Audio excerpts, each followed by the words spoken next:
everybody. It is National Pet Adoption Month, and here to celebrate and help spread awareness is Pedigree Foundation board member and pet nutritionist Dr. Tiffany Bierer, along with our pet rescue expert Larissa. Welcome, ladies. Welcome, welcome. Thank you. And I guess the color of Pet Adoption Month is marigold? Yeah, that's what we've decided. It's gotta be. It is now. Great minds think alike. That's right. That's what I'm going beautiful. with. And we not only think alike, we have the same passion. And thank you for being here. You know, here at Hallmark Channel, we celebrate pets every single day, and adoption is just at the top of the list. So I'm so happy that you're here to talk about it. I know Pedigree's very involved and does a lot in the shelter. So thank you. Yeah, Absolutely. so true. Absolutely. Now, so many of us here and so many of us at home know the joys firsthand of adopting a pet and having a pet in their home. For me, a dog. I'm a dog person. Anyone who loves dogs knows dog people. You know, They definitely do. Yes, but it's not just a joy. There's actually scientific research that now states that adopting an animal, a dog, into your home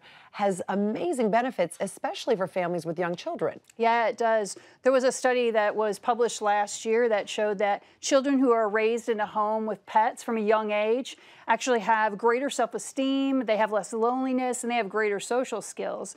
And for those children learning how to read, a pet provides a real safe environment for them. So the children can practice reading and gain confidence with a real trusted companion.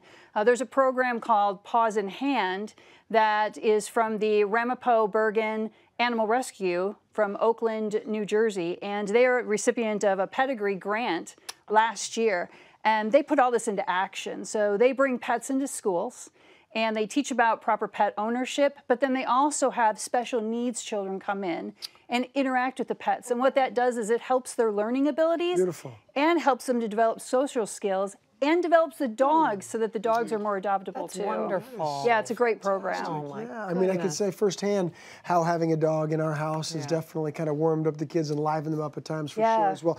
What about the effect or any research on how having a pet or an animal at home helps adults or even seniors? Yeah, for adults, it helps to increase our activity levels.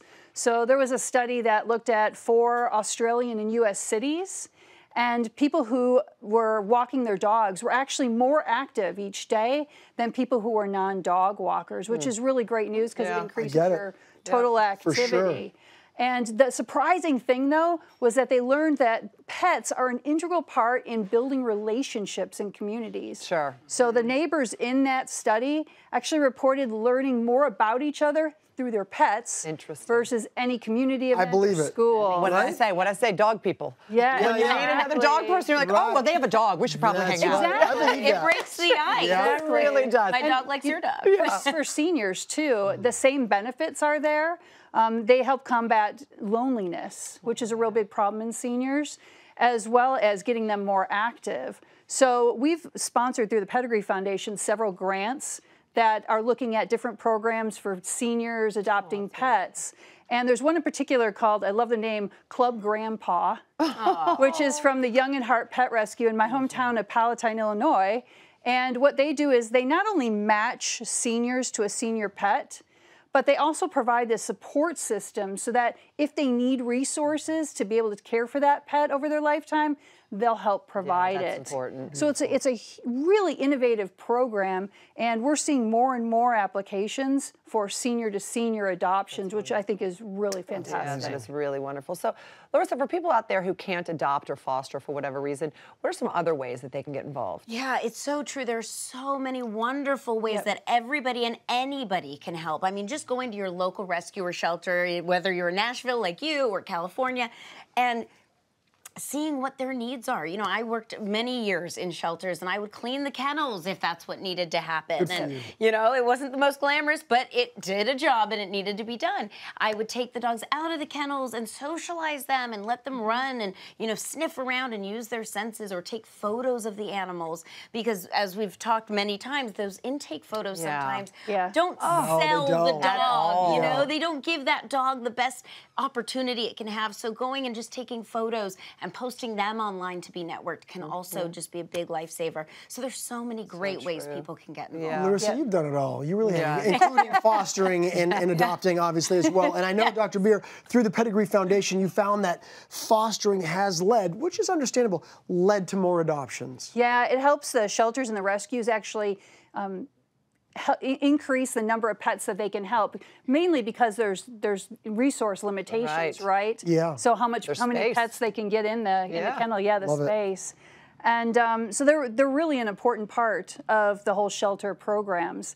And the nice thing is that these foster families also, they learn more about the pet in a home environment, so their behaviors and their habits, and that helps the shelter actually make a better match for a permanent home. And we're seeing tons of applications through the foundation for new and innovative foster programs, and we are sure that this is just going to keep increasing the number of pets adopted. Just the beginning, for sure. Yeah, it's just the beginning. So when you are adopting a new pet, say from a foster family or from a shelter, a lot of times you don't know their medical history because these animals have just been dropped off or they've been found in the street. You just don't know. What are the questions that a family should be asking when they come to adopt? So most of the shelters, if they don't know anything about the history, they'll have a vet actually look at the pet and examine them before they go up for adoption. So make sure when you're adopting to get all those records, get the exam records, get the vaccination records, any treatments they've had. If they're in a foster, make sure you get all the notes from the foster family so you can understand that pet better, and then take all that and give it to your vet when you go to your vet, and that's going to help build that history up. This is all fantastic advice, especially for first-time pet owners out there. I'm sure they're all learning a lot, but what would you tell the first-time pet owners about nutrition? What advice would you give them about nutrition specifically? The first thing to do is ask the shelter what they're feeding the pet. Okay. Because then get some of that food and start feeding it in your house when you bring them home, because what that's going to do is ease the transition, because it's something they're used to, right? And if you want to switch the food later, then start mixing a little bit of the new food with the old food. Smart. Get them used to it slowly, and that'll help ease the transition and won't upset their stomach. But one of the most important things is to make sure you're feeding the right food too. So there's a lot of foods out there that provide all the nutrition for the pet all in one food, which makes it kind of easy, right? Yeah, sure does. But in some cases like puppies needs a little bit different nutrition than adults. So when you feed a food that's got all the nutrition, like a complete and balanced food, we call it, make sure you feed a puppy food to a puppy and an adult food to an adult to give them the right nutrition. And then it doesn't really stop there, because the biggest critical thing is to always go to your vet regularly. Because, you know, you feed your dog food every day, and you don't really think twice about it, right? The same food. But your pet's nutrition needs can change just like ours do as we get older. That makes sense. So if you regularly see your vet, they can tell you if your dog's needs are changing, and they can help you to get a new food for your dog, so you'll always get the right nutrition. Fantastic. Thank you so much great information. Thank you, Dr. Tiffany. Yeah, thank you. Thank you. Thank you. And for more information, you all be sure to check out pedigreefoundation.org.